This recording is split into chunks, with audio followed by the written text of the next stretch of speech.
ladies and gentlemen, and welcome back to another edition of the NE Patriots Talk channel.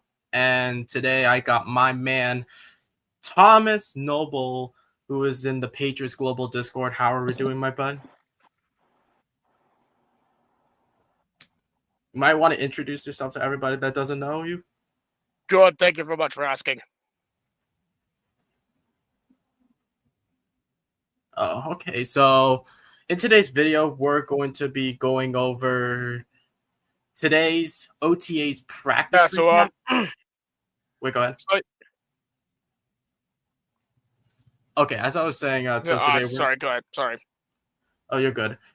So today we're going to be discussing the OTAs practice recap and find out if you think that it's an overreaction of Drake May having his worst performance as a Patriot. But we'll get into that. And then after the OTAs practice, we will talk about if Christian Gonzalez has been snubbed by the NFL again. But that's going to be the entire show. So let us begin, and we will discuss some of the main topics from OTA's practice. So, Thomas, as we do know that today was day two of the OTAs. However, Tuesday was the only day that the media gets to go out onto the field and take notes and do reports on what have the Patriots been doing so far. And the biggest news during that day is Drake May throwing 4 interceptions. What are your thoughts on that? Pretty much it's just to give the defense some credit, but again, people are just like, "Oh, Drake May's so bad. He threw 4 interceptions." Guys, grow the hell up. Stop acting like God's sake 5-year-old kids who don't know football. This is OTAs, not a game or anything. OTAs, which is practice. I'm sorry. If it's a real football game, then we're screwed. This is practice, for crying out loud. Practice. If it's practice, no big deal. Drake May could rebuild and revamp himself and just play good football at OTAs. It's no big deal. If it's a football game, if it's a regular season game, yeah, we're screwed. We're screwed. We're effed. If it's like a preseason game, it's no big deal. When it's OTAs, no big deal. If you guys are overreacting about Drake May throwing interceptions, dude, just grow up. This is just OTAs here. And Drake May this is his second year, God's sakes, man. Grow up. I agree 100%. I think this is just an overreaction by the media and all of the fans all around. I think Drake May, he has the potential, but I think he needs some fine-tuning. Obviously, he has a new offensive coordinator in Josh McDaniels trying to tune himself to the new playbook and all of that. So probably it's not just his fault. Probably that's just the offense, not probably the wide receivers not making adjustments to the route runs, or maybe it's just the defense making plays. But before we continue, we're just going to talk about who was active and who was inactive. So on the offense, we know that Stephon Diggs, Mac Hollins, Ramondre Stevenson, Sidiso, and Vidarian Lowe were not involved in today's practice. However, Mac Hollins was present but did not play. Vidarian Lowe was present but did not play. Stephon Diggs, he was inactive because of the knee injury. Ramondre Stevenson, he was inactive because of the personal issues going on with his life. And then on the defense, we have his father. Yes. No, his father passed away. That's what I was gonna say. Yeah, I agree. And then on the defense, Joshua Farmer, we don't know why he was absent. And then Marte Mapu, he was present, but unfortunately he did not take part of the practice. And those are those who were absent for today. So let's now move on to the rest of the offense. So we learned today that let's start with the offensive line. So we know that the starting offensive line is left tackle will be Will Campbell, left guard will be Cole Strange, center is Garrett Bradbury, right guard is Michael Wenu, and the right tackle is Morgan Moses. What are your thoughts on that offensive line combo? Probably a better offensive line than what we expect. Especially grabbing Moses, who is around 34 years old, 6'6", 335. Way better upgrade for right tackle, in my opinion. When you best offensive line that we had.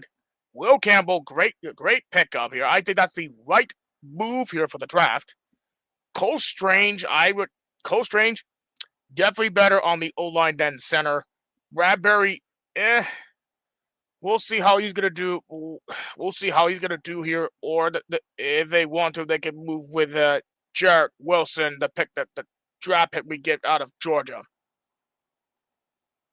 Yeah, I like the initial combos. I just think my only concern with Cole Strange being at left guard again is his injuries. We all know what happened with Cole Strange when it came to injuries, and then with Garrett Bradbury, he's okay. He's okay as a center. It's just my worry is him when it comes to like pass blocking. We all know what happened when he tried to pass block for the Minnesota Vikings. It wasn't that good, but as a run blocker, 100%, he was a lot good. Yeah, he's more good as a run blocker, yes. And then later today during practice, it was reported that the offensive line was later changed due to some players being limited. So instead of Cole Strange playing at left guard, we have Wes Schweitzer playing at left guard. Then we have Caden Wallace taking over for Morgan Moses at right tackle, and then Cole Strange switching over from left guard to right guard. Like I don't get it.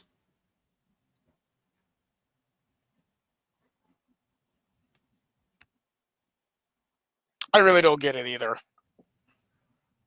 Like I just think that I would have switched Cole Strange and Wes Schweitzer because Wes Schweitzer played at majority of his reps at right guard.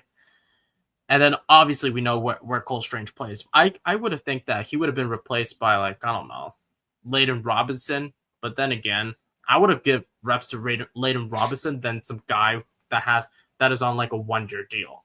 I just didn't get it. I don't know either. But what the best part about the offensive line is that that veteran right tackle Morgan Moses was extremely vocal and involved throughout the day, giving pointers to the younger linemen. What are your thoughts on that? Probably the best thing he ever did. Probably the best thing here. Morgan Moses is a veteran of the National Football League, probably a veteran of the AFCs. The way he's going to give being mostly vocal to the rest of the offensive line here, honestly, we need something like that on this team, honestly. And I'm just happy that we got Moses. I don't know what his contract is here, probably 2 years or so, but we definitely need someone being so vocal to the young bucks of this team. Yep. So to correct yourself, so that the contract is actually 3 years to $24 million. So that's a year. Okay. But good. So that's good enough for the younger players, considering that they will be developed properly. I do remember I saw a picture of Will Campbell and Morgan Moses working together. So basically Will Campbell was asking questions on how to find his tuning with his mechanics and all of that. And I love it when Will Campbell asks questions to the veteran who is definitely Morgan Moses. I think that's going to be a huge plus, considering that Will Campbell was one of the best offensive tackle prospects coming out of college. it's just great to see him asking questions. That's what you want in a leader, just going asking questions, being involved, and that's going to help the team in a lot of ways. Correct. Absolutely correct. Definitely love seeing the young players, rookies asking questions to the veteran like Moses. Like that is the right way to go here. If you need like assistance, if you need like one of the what's the job here at this point, ask Moses to help you. Man, that's exactly what we definitely need, honestly. We'll continue on the offense. So another thing that I think is another overreaction. So it was also reported that wide receiver Javon Baker had a catch of the day with a nice deep over the shoulder catch against Christian Gonzalez. Do you think this is an overreaction or overhype from Javon Baker, considering of how inconsistent he has been? Not exactly, honestly, because we haven't used Javon Baker a lot ever since we drafted him, and I get people say he's not a good receiver, but guys, Javon Baker, like he hasn't started majority of the regular season because we just have like a bad receiver room, and honestly, when you have a terrible wide receiver room here, it would ruin someone's confidence. That's what will most likely happen with Javon. So now we got a good wide receiver room. Now we have Stephon Diggs, who can actually just teach the young players the ropes. That I think is actually going to help this wide receiver. So with the confidence boost for Javon Baker here, I think that's really worth it. So overreaction here, no, it's not. Yeah, another part of it is that we have a new wide receiver coach in Todd Downing. But yeah, I think another part of it maybe how bad our wide receiver coach is. Like we had Tyquan Underwood and Tyler Hughes. Tyler Hughes, he was like a offensive quality coach, if I'm not mistaken, for the Washington Huskies 2 seasons ago. And then we had Tyquan Underwood, who I think he should have been long gone. I don't know why he decided to stick around and be like a assistant wide receiver coach. He was like a cancer, in my opinion. I don't know why. He is, honestly. And then we also know that let's see what else we have. So basically, Travion Henderson's speed has been advertised as, and then it was reported that he had 2 catches out of the backfield. What are your thoughts on Travion Henderson getting a lot of production? Even though go ahead. Big fan of Henderson, honestly. Using this production here, that is what we need here. If Ramondre hasn't pulled off well here, pull up Travion Henderson, which, like you said, advertised. The speed has been advertised. Honestly, here we need something like that in this team because we know Miami has full of players have a lot of speed, like for their receivers, their running backs. Same as Buffalo, same as the Jets, same as every team here, like the Bengals with Chase and Higgins. We need someone to have the best quality speed that is advertised. Travion Henderson fits that category here, and I really enjoy every bit of that categorical thing here. What he has done for at college, won a national title, to come over to New England to help this running back room. So that's a big dub here. Yeah, I think Travion Henderson, even though Ramondre Stevenson, he's going to be your leading back, but Henderson getting the most production when in Stevenson's absence, I think that's going to say a lot for how good this running back room is going to look like. Right. So the next part of the offense that I think was really interesting is regarding of how Kyle Williams has been playing. So it was reported that Drake May had a nice completion to rookie wide receiver Kyle Williams on an out route, and then May hit Williams with a good timing and ball placement. like I said again, I think Kyle Williams, he's good as we all expected. He's this good shifter when it comes to his route running and with the speed and then with the separation. I cannot wait to see what Kyle Williams can do. We all agree that he's one of the most underrated wide receivers, and I think that with a bit of tuning with his technique, I think he's definitely gonna be in like in the Pro Bowl area. What are your thoughts on him? Absolutely. Absolutely agree, but he's the most underrated wide receivers in this year's draft class, plus the underrated wide receivers in the room so far. I'm so excited for him I'm excited for him just to see what he looks like here when he gets into the 53-man roster, fits with the wide receiver room with someone like Stephon Diggs, yada yada. Like it's gonna be fantastic. If he gets the route running well, if he catches the ball, so which he is advertised to do, probably fit on the Pro Bowl level, possibly top 5, top 10 at the offensive rookie of the year conversation at this point. So the next point we're going to be getting into is another wide receiver who I think he's going to be another great wide receiver for us, and that is undrafted free agent wide receiver out of Eastern Washington, Efton Chisholm, who was heavily involved out in the slot. So it was reported that Chisholm had 4 catches in total and ran really crisp routes. In my opinion, I think Chisholm, out of all the undrafted free agents that we brought in, I think he's going to be one of the best one of the best UDFAs we've ever signed, and I think that there's a chance he might make the 53-man roster, but as long as he proves that he's the guy out on the field during training camp, mandatory mini camp, and preseason, I think he's going to make it to the 53-man roster. What are your thoughts on him? Yeah, absolutely, for sure. Definitely fits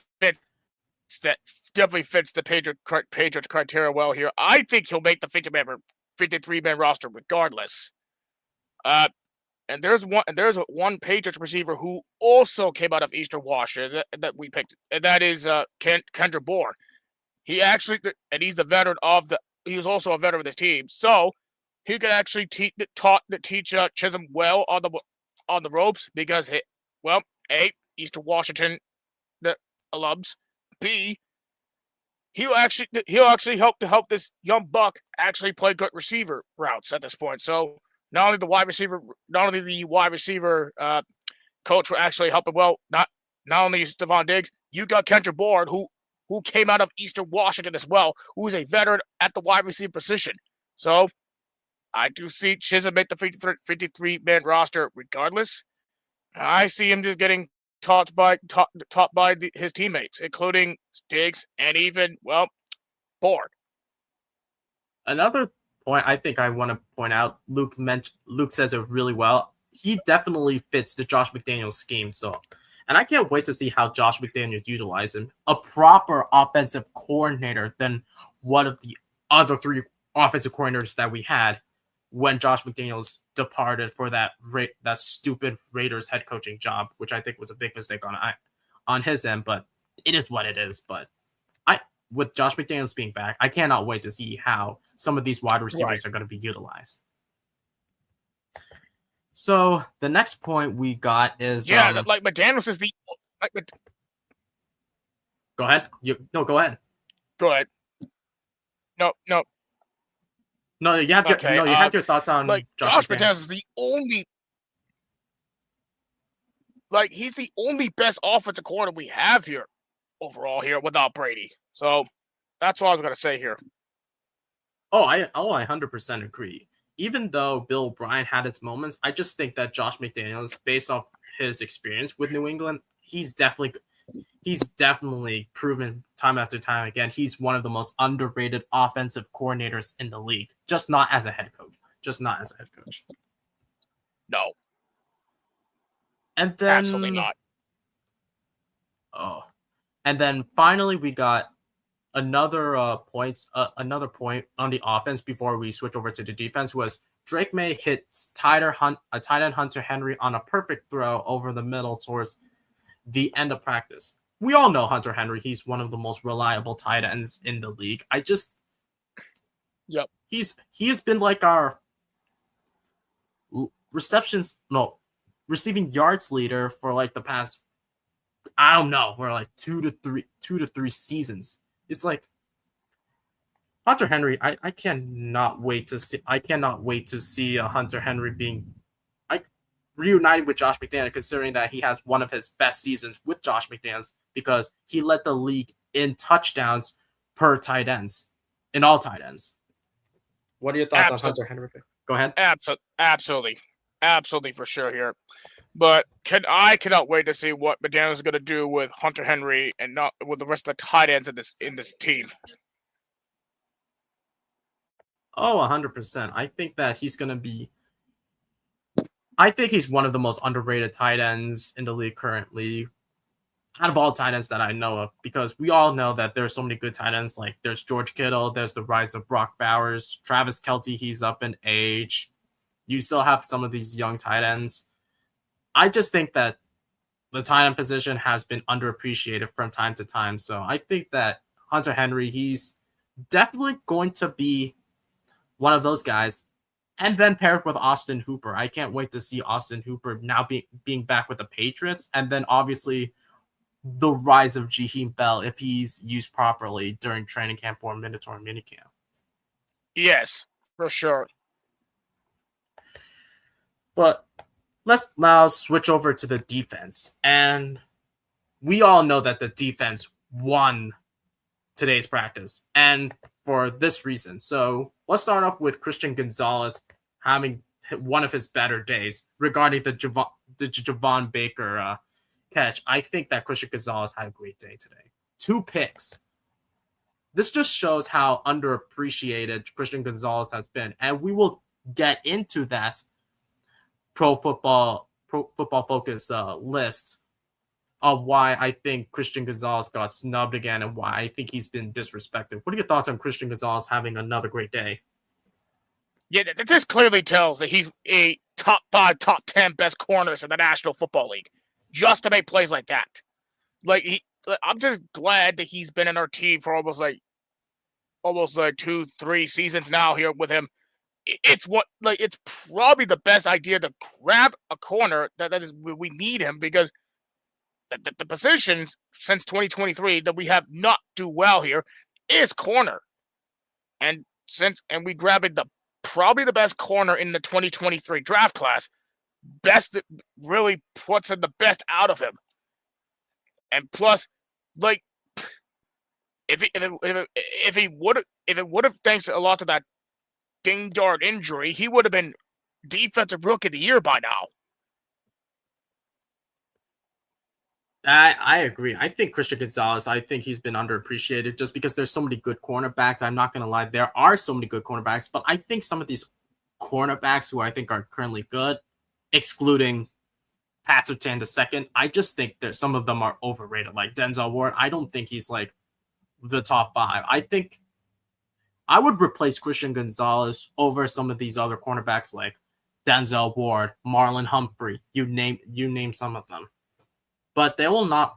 But I think that Christian Gonzalez is definitely in the top of the league next to Patrick Surtain. Absolutely, for sure. And before we move on, Ashton says it correctly. Make sure to hit the like button. Make sure to hit subscribe, and make sure that you at least turn on these notifications so that you'll be notified for when the next live stream comes out. And yes, the next live stream will be coming this upcoming Saturday, and we'll be talking about the offensive line room. So make sure to be excited for that. But now let's move on to another point that we have for the defense is that Alex Austin, who is another one of those underrated cornerbacks, he made a really nice play on the ball on a pass intended for Kyle Williams. So basically he had a pass deflection, and that pass deflection resulted in Craig Woodson getting an interception. Do you think Alex Austin, he's one of the more underrated cornerbacks, and do you think he can make the 53-man roster? I mean, it depends here what the corner position, the cornerback group looks like here, if it fits well here. But regardless, what he did the past 2 seasons, obviously put him in the 53-man roster regardless.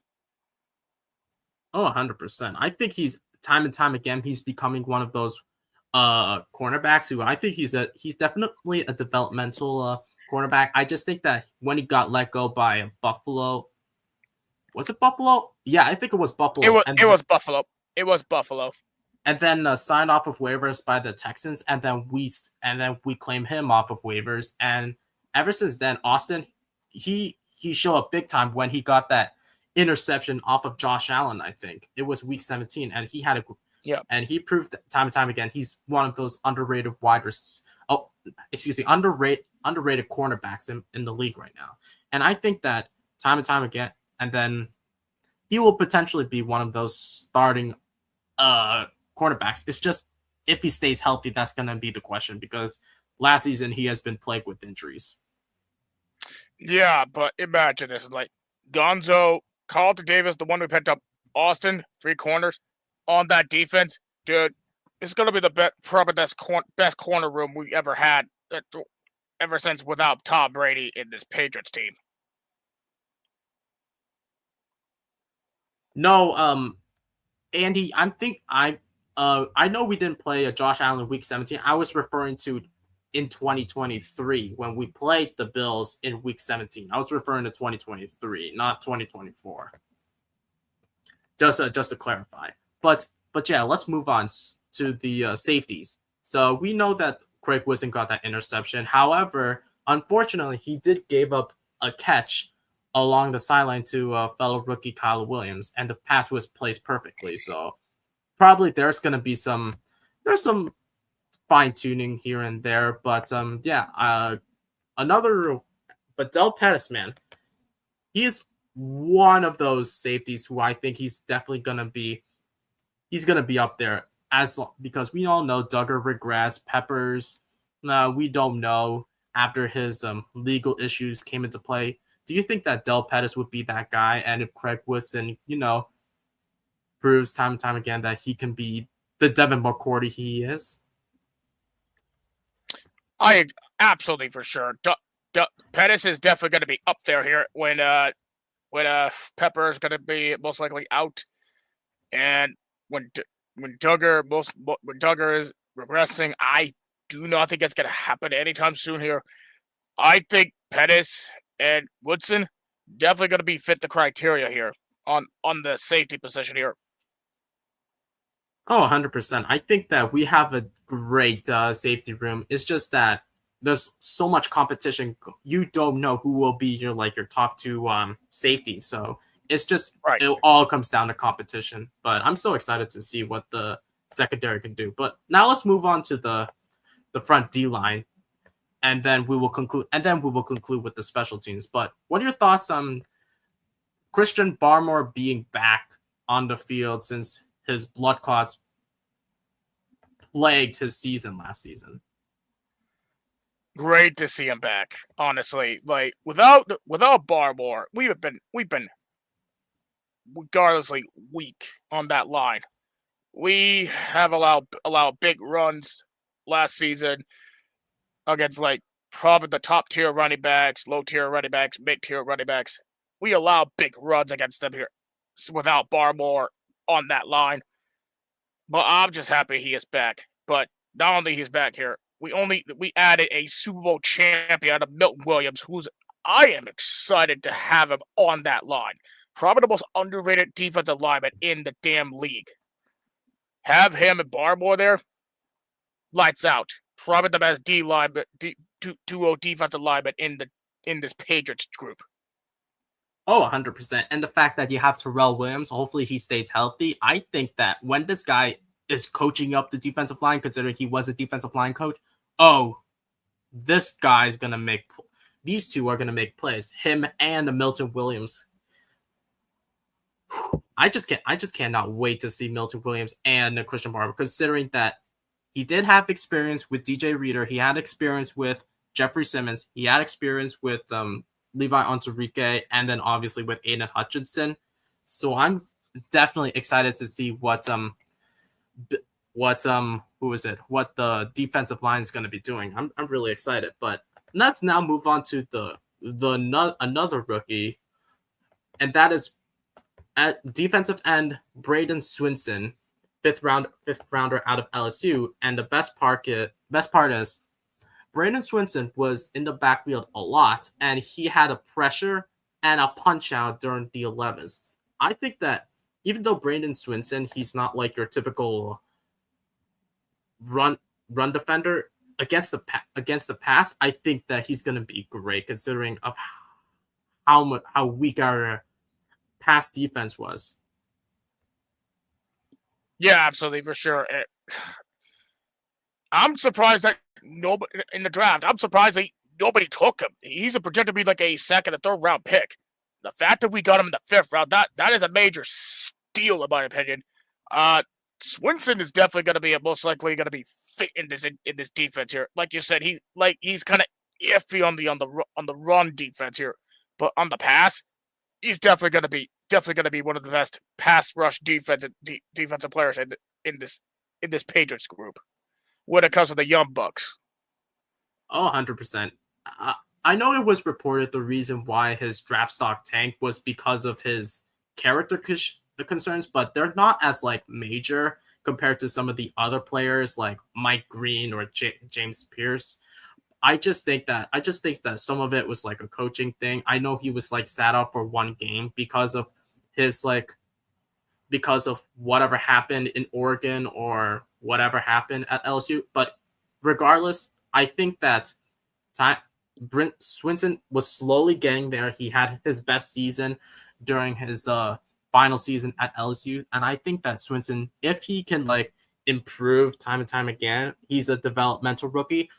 He'll definitely get there. And I can't not wait to see him making plays.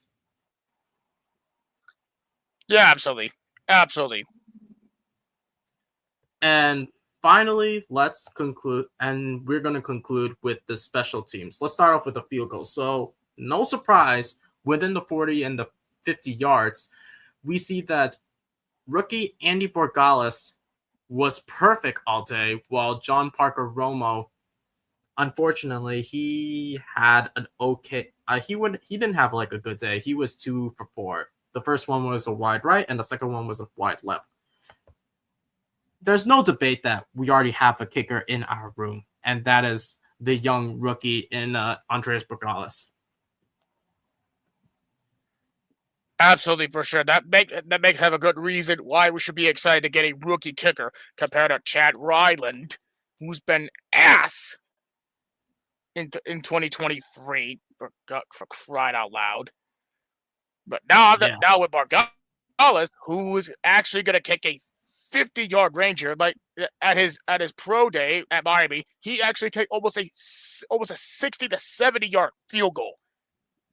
Like this just proves your Bargales is potentially ready to be a kicker for the New England Patriots.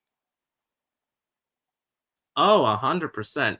Even though, regardless that he played for the University of Miami, which is like really hot in there, and you're playing in New England, which is a lot of snow and wind. But if Borgales remains consistent like he was projected, I think he's going to be a better kicker. He's going to be like one of the next. I wouldn't go that far as to say Adam Vinatieri or Steven Gostkowski, but maybe on the same level as Nick Folk, I would say. Yeah, I would say that. And then it was also reported that the kickoff returners are Marcus Jones, Kyle Williams, Pop Douglas, and Ethan Chisholm. No surprises there. No, they just want to have some guys with speed returning here. Kyle Williams makes sense. Chisholm makes sense. So definitely makes 100% sense to have those two rookies who have speed here just to get the kick return.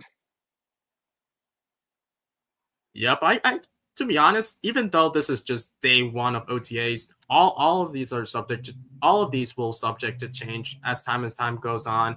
Well, as far as I know, if I'm not mistaken, let me just take a look at the off-season schedule for the Patriots.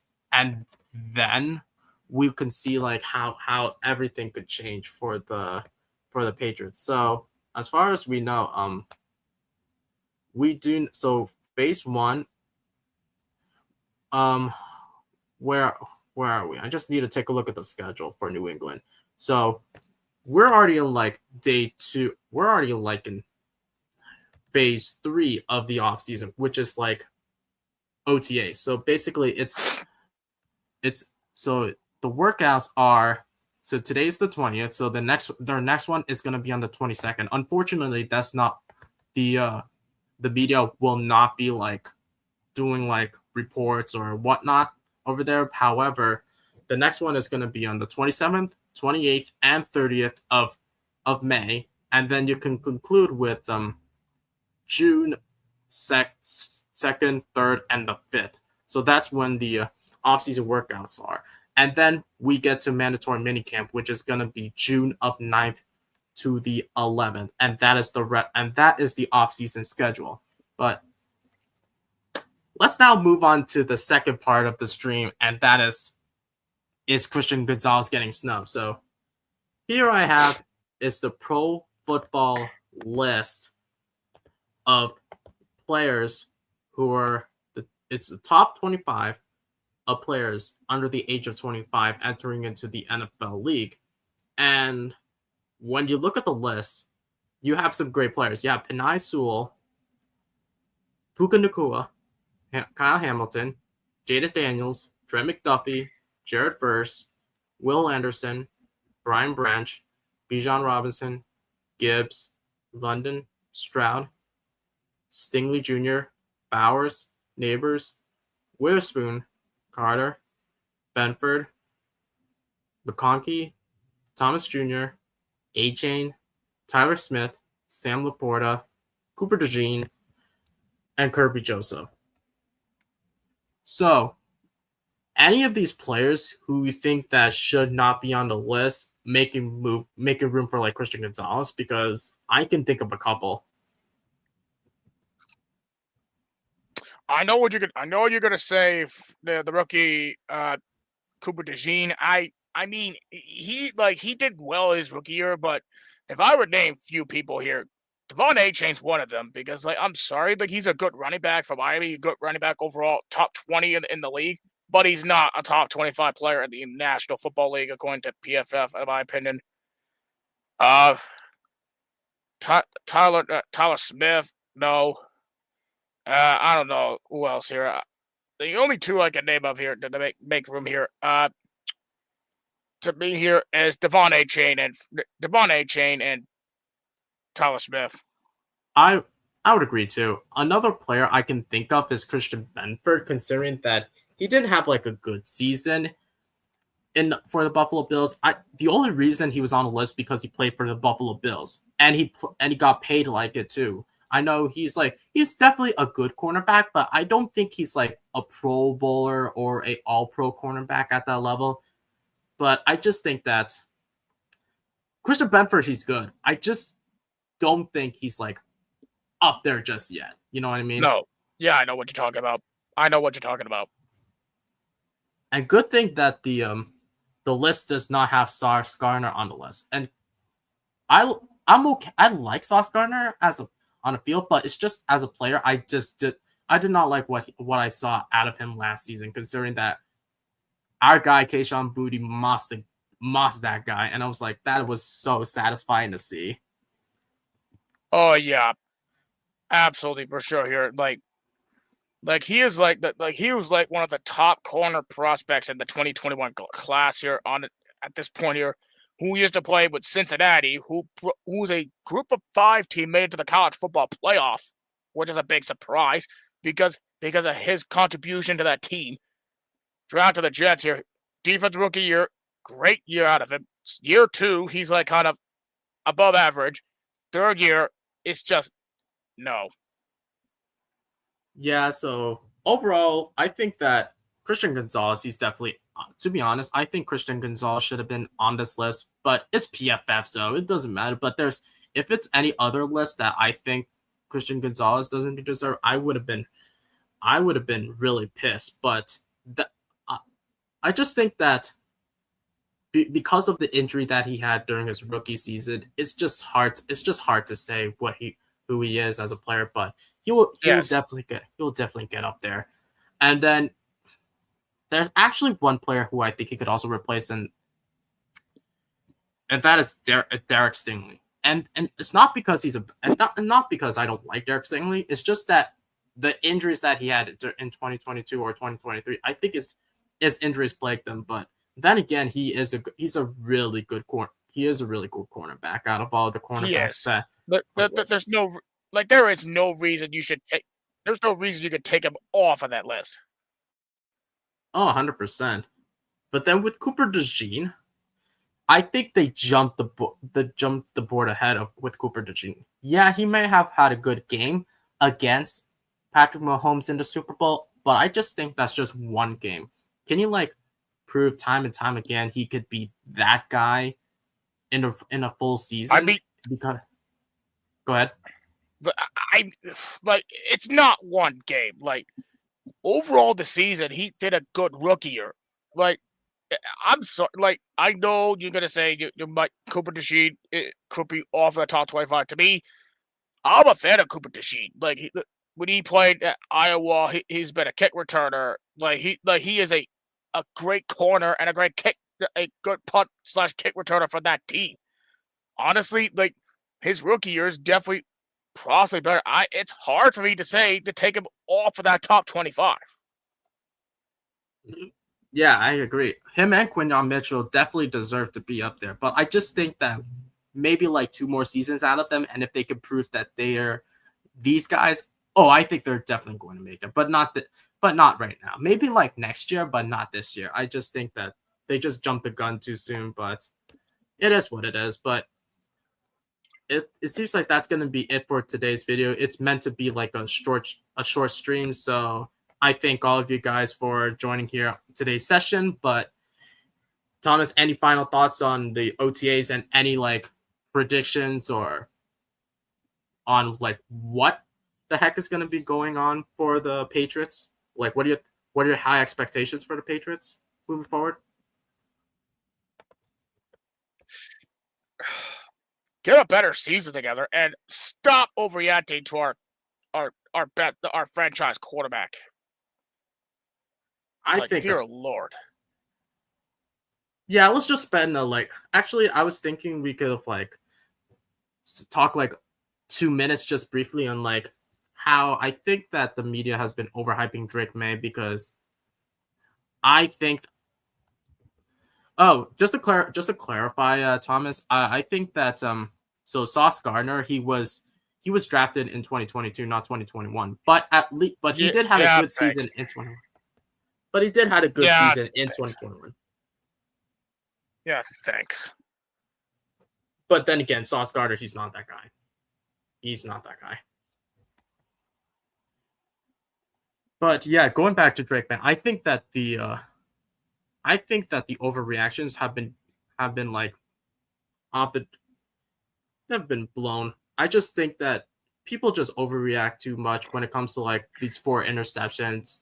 If it was a game, yes, but since it's practice, there's definitely plenty of time for tuning. And besides, you can always improve your gameplay time and time again. And besides, Josh McDaniels, he's been working with quarterbacks before. He worked with Tom Brady. He worked with Mac Jones.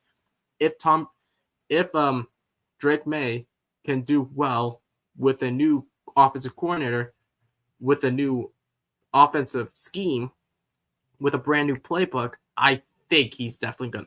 I think he's definitely gonna be there. He's Yes. definitely. But I just don't think he's like an entire. I love Drake May. I just don't think he's like a franchise quarterback yet. I think that there's some fine tuning. I think there's Right. some time for growth. He's still on his rookie deal, so I just want to be optimistic, but Right. be cautious because we're not like one of those other teams that just overhype these players and then don't live up to the expectations. We just got to give it time. Right. Right. Right. Absolutely. Absolutely correct. Well, that's going to be it for today's live stream. I thank Thomas, as always, for joining me for today's session. And I want to thank you, everybody, for joining me here on today's session. If you want to see more content like this, I would recommend to subscribe, like this video, and turn on the notifications so you don't miss any content. And if I can find this one comment before we get out of here, and it has to do with me being live. Hold on, let me find it before we get out of here. I think I could. There's this one from Andy. Oh, there it is. Make sure to tune in with me, Austin, Moonshine, and Andy as we talk about the O-line this upcoming Saturday. There's a lot of questions with the O-line considering how bad the O-line is. You do not want to miss it. And as always, go Pats.